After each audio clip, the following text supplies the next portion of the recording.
राधे राधे प्रिय देवी और सज्जनों, आपका स्वागत है हमारे YouTube channel monitor biography with Amit में। दोस्तों, आज हम एक ऐसे चेहरे को लेकर सामने आए हैं जिसके बारे में शायद ही कोई ऐसा हो जो भारत या पूरे विश्व में उसको ना जानता हो।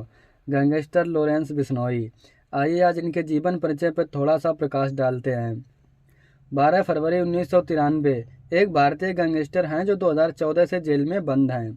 उस पर कई आपराधिक आरोप हैं जिनमें जबरन वसूली और हत्या के आरोप भी शामिल हैं। हालांकि सभी आरोपों से इनकार किया गया है। कथित तौर पर उसका गिरोह दुनिया भर में सक्रिय 700 से अधिक शूटरों से जुड़ा हुआ है। दोस्तों, लॉरेंस बिश्नोई का जन्म बलकरन बरार 12 फरवरी 1993 को हुआ था, जिसकी वर्तमान आयु अभी 31 वर्ष है और इनको एक प्रसिद्ध नाम बिश्नोई नाम से जाना जाता है। और इनका अल्मा मेटर जो कि इनकी शिक्षा हुई थी वो डीएवी कॉलेज बीए पंजाब विश्वविद्यालय से एलएलबी। और जो सक्रिय वर्ष है वो तब से है, ये 2010 से, तब से लेकर आज तक ये इस दुनिया के बेताज बादशाह बने हुए बैठे हैं। दोस्तों, सलमान खान की हत्या को लेकर ये बराबर सुर्खियों में आए हुए हैं और बराबर सलमान खान को धमकी दे रहे हैं। और सिद्धू मूसेवाला की हत्या को लेकर सबसे पहले जो एक नाम आया था वो लॉरेंस बिश्नोई का ही था। और इनके एक दोस्त कनाडा से जुड़े हुए हैं जिनका नाम गोल्डी बराड़ है। और न्यायिक स्थिति इनकी ऐसी है कि फिलहाल तो इनको आजीवन की बंदी है। जो जिन राज्यों के साथ इनका सबसे ज़्यादा युद्ध था वो पंजाब, राजस्थान और हरियाणा हैं। अब बात करते हैं इनके प्रारंभिक जीवन और शिक्षा के बारे में।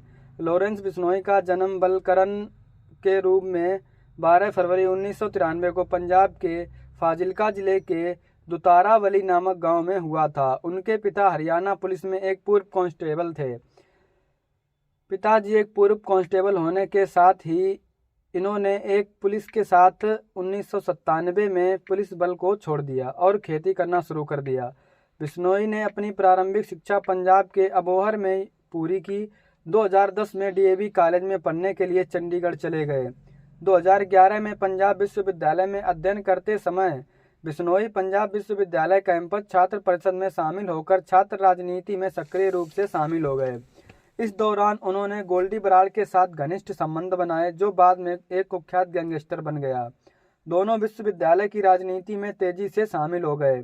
कथित तौर पर आपराधिक गतिविधियों की ओर से अग्रसर पंजाब विश्वविद्यालय से एलएलबी की पढ़ाई पूरी की।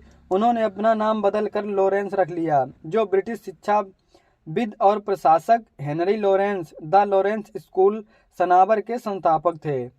अब बात करते हैं इनके आपराधिक जीवन के बारे में।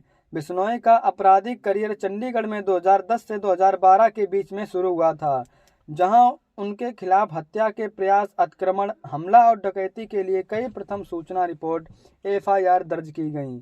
ये मामले छात्र राजनीति में उनकी भागीदारी से जुड़े थे। चंडीगढ़ में उनके खिलाफ दर्ज 7 एफआईआर में से 4 में बिश्नोई को बरी कर दिया गया, जबकि 3 मामले लंबित हैं। अपराध और गिरोह गठन में वृद्धि के साथ साथ इनके जो कारनामे हैं उन पर थोड़ा और प्रकाश डालते हैं। फिर ये आ गए जेल में, और जेल में रहते हुए बिश्नोई ने अन्य कैदियों के साथ गठजोड़ किया, जिससे उनके गिरोह के विकास में मदद मिली। अपनी रिहाई के बाद उनके हथियार डीलरों के साथ संबंध बनाए और अपने आपराधिक कार्यों का विस्तार किया। खासकर पंजाब विश्वविद्यालय में अपने समय के दौरान स्नातक होने के बाद बिश्नोई ने कथित तौर पर मुक्तसर में सरकारी कॉलेज के छात्र चुनावों में एक विजयी उम्मीदवार और लुधियाना नगर चुनाव में एक प्रतिद्वंदी उम्मीदवार की गोली मारकर अपनी हिंसक गतिविधियों को बढ़ा दिया। वह शराब के कारोबार में भी शामिल हो गया और अपने गिरोह में हत्यारों को पनाह देना शुरू कर दिया। उसका राजस्थान पुलिस के साथ सशस्त्र टकराव हुआ, जिसके परिणाम स्वरूप उसे कारावास हुआ। रांची और भरतपुर जेल से जो जुड़ाव था उसका परिचय। बिश्नोई ने जसविंदर सिंह, जिसे रॉकी के नाम से भी जाना जाता है, के साथ संबंध बनाए, जो एक गैंगस्टर से राजनेता बना। रांची की 2016 में जयपाल भुल्लर ने हत्या कर दी थी, जिसके बाद में 2020 में मार गिराया गया। बिश्नोई ने कथित तौर पर जेल कर्मचारियों की सहायता से भरतपुर जेल से अपने आपराधिक सिंडिकेट को संचालित करना जारी रखा। 2021 में बिश्नोई को महाराष्ट्र संगठित अपराध नियंत्रण अधिनियम मकोका से संबंधित आरोपों के तहत दिल्ली की तिहाड़ जेल में स्थानांतरित कर दिया गया। अधिकारियों ने बताया कि बिश्नोई अपने सहयोगियों के साथ संवाद करने के लिए voice over IP (VoIP) call का उपयोग कर रहा था। अगस्त 2023 में गुजरात आतंकवाद निरोधी दस्ते ने ड्रग तस्करी के एक मामले का हवाला देते हुए बिश्नोई की हिरासत प्राप्त की और उसे साबरमती सेंट्रल जेल में एक उच्च सुरक्षा वाले वार्ड में स्थानांतरित कर दिया गया।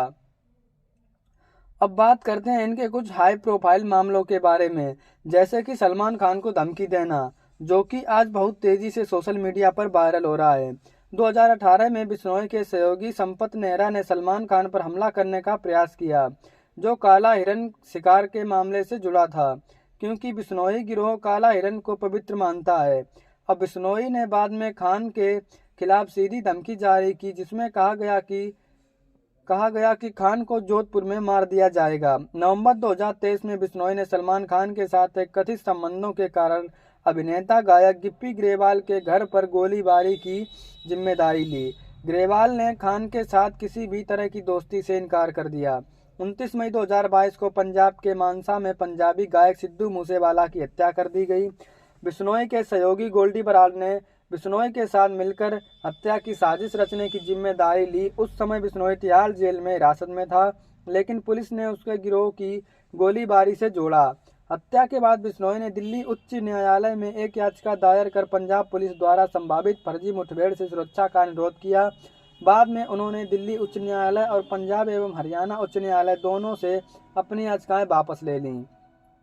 और अब बात करते हैं सुखदूल सिंह की हत्या के बारे में। 21 सितंबर 2023 को बिश्नोई ने खालिस्तानी अलगाववादी सुखदूल सिंह गिल, जिसे सूखा दुनेके के नाम से भी जाना जाता है, की हत्या की जिम्मेदारी भी ली। सुखदेव सिंह गोगामेडी की हत्या 5 दिसंबर 2023 को जयपुर में करनी सेना के अध्यक्ष सुखदेव सिंह गोगामेडी की गोली मारकर हत्या कर दी गई। बिश्नोई गिरोह के एक ज्ञात सदस्य रोहित गोदारा के माध्यम से हत्या की जिम्मेदारी ली। और अब बात करते हैं बाबा सिद्दीकी की हत्या के बारे में। बिश्नोई गिरोह ने सलमान खान के साथ अपने करीबी संबंधों का हवाला देते हुए महाराष्ट्र के पूर्व कैबिनेट मंत्री बाबा सिद्दीकी की 12 अक्टूबर 2024 को हुई हत्या की जिम्मेदारी ली। मुंबई पुलिस ने बिश्नोई की हिरासत हासिल करने का प्रयास किया, लेकिन दंड प्रक्रिया संहिता की धारा 2068 के तहत आदेश के कारण इसे खारिज कर दिया गया। दोस्तों, ये थे कुछ लॉरेंस बिश्नोई के हाव भाव वाले कारनामे जो आपके सामने हैं। आपको मेरी वीडियो कैसी लगी? अगर वीडियो अच्छी लगी हो तो चैनल को लाइक सब्सक्राइब करें, कमेंट करें। लॉरेंस बिश्नोई के बारे में आप कौन सी एक नई बात जानते हैं, कमेंट सेक्शन में ज़रूर बताएं। राधे राधे।